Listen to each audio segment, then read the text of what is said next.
Hey guys, and welcome back to another episode of our weekly vendor reset for the division. We're going to start off here in the hub once again, the base of operations. We're just going to jump right to it. Alright, so the first thing on the list here, we got a Predator's Mark chest piece here. Has a pretty low base armor stat, but it's rolled with stamina. It's pretty decently high stamina roll.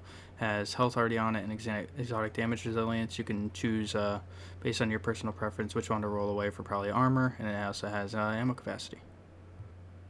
Next up here, also in the special equipment vendor for Phoenix credits, we also have a prototype performance mod with 4% turret damage, so anyone using turret skill builds, and this one will probably be helpful.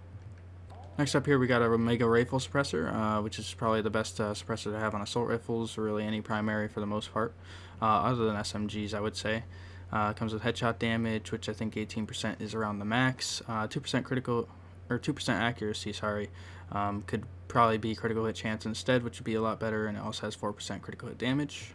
The best buy I would say in this vendor is this rugged mini reflex sight here with 7.5% critical hit chance, 5.5% headshot damage, and also 4% critical hit damage. I think those are the three best things to have on a sight, and I'm pretty sure you can put this on both SMGs and assault rifles. I mean, you could put it on snipers too and LMGs, but for snipers you want to try and get the headshot damage scopes.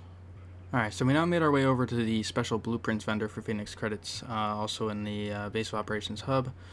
One thing I want to point out is that with the new patch coming out, the gear score and everything is staying the same, so you're going to be keeping and using the same gear that you're using now.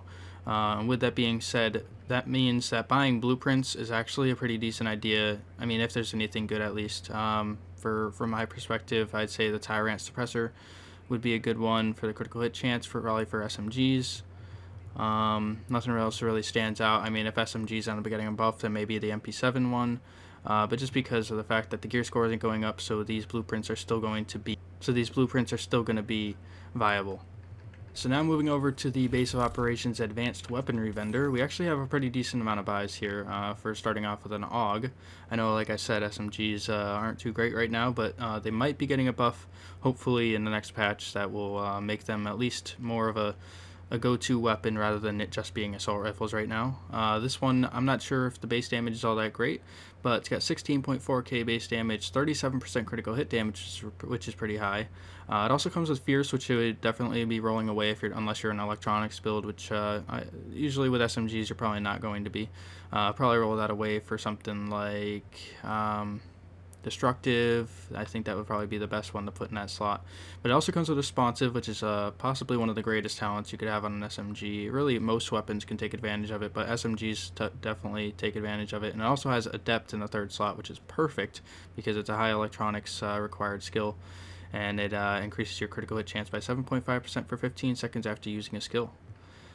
The next weapon we have here is a custom P416, which before I had ended up getting myself my lightweight M4, this was one of my go-to assault rifles for control, and it was actually a pretty good assault rifle at the time.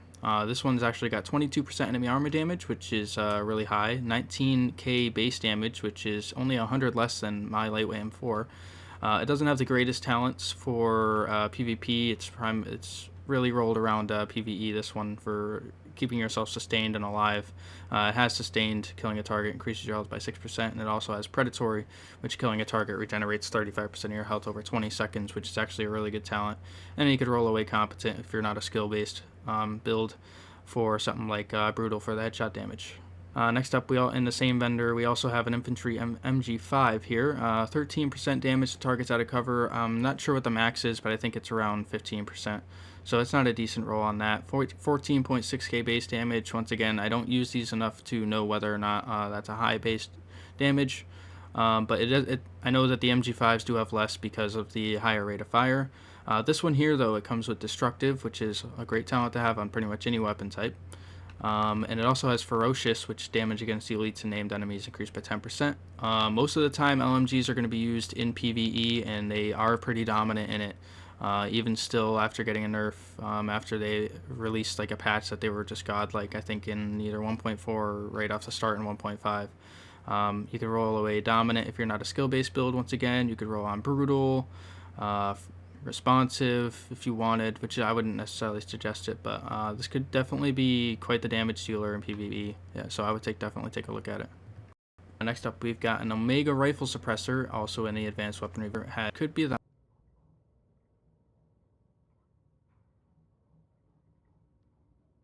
5 is capable, so that could be the max right there, maybe 19%, but I'm not too sure. 2.5% stability, which is pretty decent if you're using assault rifles, but if you're going to be using Alpha Bridge alongside the FAMAS, which actually is going to be taken out because Alpha Bridge's nerf in the next patch is going to be that it only gives you 1 talent from the other gun, from your second gun, so, and that does not carry over with the FAMAS. And it also has 4% critical hit damage, so pretty decent suppressor right there. Alright, next stop here is Kerman Station Safe House.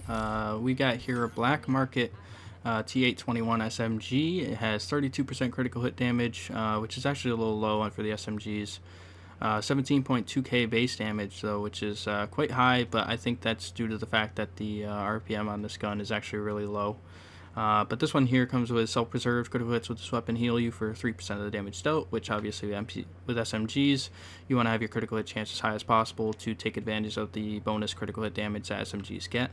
It's also got responsive, which is a great talent for SMGs because you're going to be close most of the time you're shooting at anybody to gain that 10% increased damage. And it also has vicious in the 3rd slot, which increases your critical hit chance by 10% while having more than 2 segments of your health. So this is definitely a decently rolled SMG. I personally don't recommend T821s, but I'm sure that with the right attachments and used in the right situations, it could actually probably dish out a lot of damage with it having a really high base damage for SMGs. Alright, so next up here at the Madison Stand Safe House, just south of the southern border of the Dark Zone, we have another prototype performance mod for First Aid Self-Heal, but this one is 5.5%, so I'm probably going to end up cutting out, so you're not really going to understand what I'm talking about, but there was also a 5% First Aid Self-Heal mod in one of the previous safe houses, or it might have even been in the base of operations, but definitely ignore that one. That one's at 5%, this one 5.5%. Save your money and go for this one. Alright, moving on over to the Ward Safe House. We have a chest piece here, Gunslinger Vest with the Reckless Talent. Now, I personally haven't used that in a while, but I know back in the day it was definitely a go-to vest if you weren't necessarily running all gear set pieces, or if you had like 1 or 2 free slots for some high ends before the backpack there that sends a percentage of your firearms and stamina over to electronics. But this one here, so Reckless increases your damage by 8%, but it also increases the incoming damage by 10%. So it's kind of like definitely a risk but reward kind of a factor talent there. But this one here comes with health already on it, protection from elites. I would probably roll away for armor, and it also has 28% increased kill experience, which obviously the preference there would be ammo. And also to notice that if you're not running firearms on your chest piece, that you're not. If you want armor, also you're not gonna be able to roll that away. Just as a heads up. Alright, next up we are at the Southpaw Safe House, and we have a mod here, Firearms mod with 231 firearms, and it also has 256 armor. The firearms is a little on the low side, but 256 armor is pretty nice. And obviously having the firearms armor major attribute combo is definitely a nice thing to come by. Okay, now we are at the Firewall Safe House, where we have another performance mod here. This one giving us 4.5% support station healing speed for anyone who is looking to be like a support build, trying to heal everybody. The support station is definitely a good thing to be using, obviously, and having that increased support station healing speed is going to keep everybody alive a bit longer. Alright, so the first stop in the Dark Zone vendors is the East 53rd Street vendor up in the northeast corner. Here we have a prototype performance mod with 6.5% ballistic shield health. So anyone running a defense build with the riot shield, or the ballistic shield, sorry, this will definitely keep that shield up longer and you doing more damage with the defense buff. Alright, now we are at the East 46th Street, just south of the East 53rd. Here we have a extended mag with 102.5% magazine size, which is really nice. 3% critical hit chance is also really nice, and 4% critical hit damage. Obviously, critical hit chance and damage being paired is nice, but personally, it would probably be better off having rate of fire instead of the critical hit damage. But either way, definitely a nice pickup if you have the Dark Zone funds to acquire it.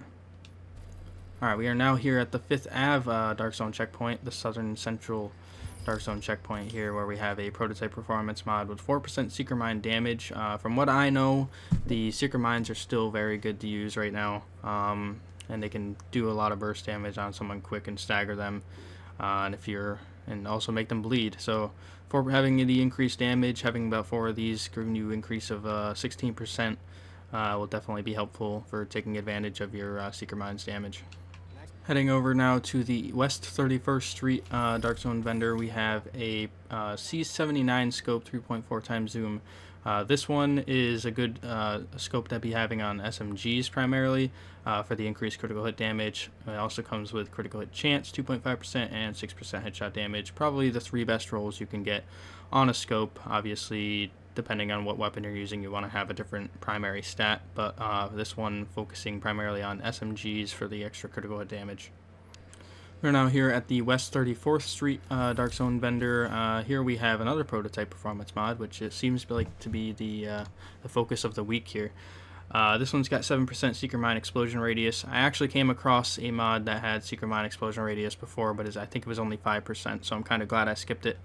This one here was 7%, which could potentially be the highest you can get, obviously making it so that when your Seeker Mines go off, your enemies have a harder time getting away from them due to the fact that they have a larger radius that they can deal damage in.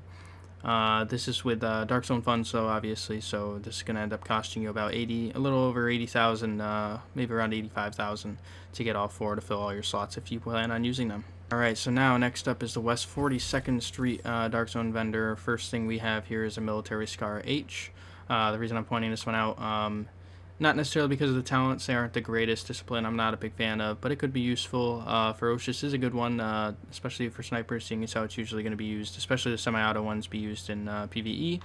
And you could roll away accurate. First, probably brutal, which I would suggest the most on any sniper rifle you use. This one's got 171% headshot damage, which is actually extremely high, especially on semi-automatics. And it also has a 57,000 base damage, which is pretty high for semi-automatic snipers. So definitely something to point out. It's gonna cost you a lot of Dark Zone funds, 416,000. And obviously you can see I have like 8,600. So for anyone who doesn't really run the Dark Zone, chances are you're not really going to be able to get this one, but don't worry, it's not the biggest of misses if you can't get it. But definitely something to point out if you do have extra funds to spend. Alright, and the final vendor here is the West 53rd Street vendor in the northwest corner of the Dark Zone. Here we have a Tyrant suppressor primarily used for SMGs. You can also put them on your pistols if you'd like, but anyway, this one's got 6.5% critical hit chance, 4% critical hit damage, 5.5% headshot damage, 3 of pretty much the best talents to have on a suppressor. And this one focusing on SMGs, obviously, for first of all, it only being able to put on SMGs and pistols, and secondly, due to the fact that you get that major stat of increased critical hit chance, you don't necessarily need all that much headshot damage on SMGs. Primarily because the spread is going to be a lot more. You're going to be hitting a lot of more body shots, so you want to focus more on getting those critical hits rather than focusing on headshot damage, because you're not always going to be able to hit them. So this is definitely a good suppressor for that. Alright, so that's going to do it for this week, guys. Hope you enjoyed. I definitely did my best to avoid ranting on about certain items this week, because I know I did it a lot in my previous videos, and it'll cut down on it'll minimize the video length. That way I can try to get straight to the point on certain items, and you can just get straight to buying them if you want them. Once again, I hope you guys enjoyed, and I appreciate any feedback, all the views I get. Definitely helping improve my channel, get it out there, noticed. And there will definitely be a lot more Division content coming once 1.6 releases. Unfortunately, us console guys don't really get a chance to play the PTS or try out the demos for the new patches, but that's not really a big deal. It's probably not even a possibility on consoles, and we can kind of give you more surprise once it comes out. Once we first get our hands on it. Definitely be looking forward to more content from that, especially with the Last Stand DLC. Actually get a chance to do some more PvP, because I'm not really a Dark Zone kind of a guy. and also expect a lot more content from my other games like Resident Evil. I'm going to be doing my guides and the rest of my playthroughs for that. And then we got Neo coming out next week, and the following week after that we also have For Honor, which I'm actually going to be doing probably some videos from the open beta, which is going to be from the 9th to the 12th. I'm definitely going to be playing the crap out of it during those days.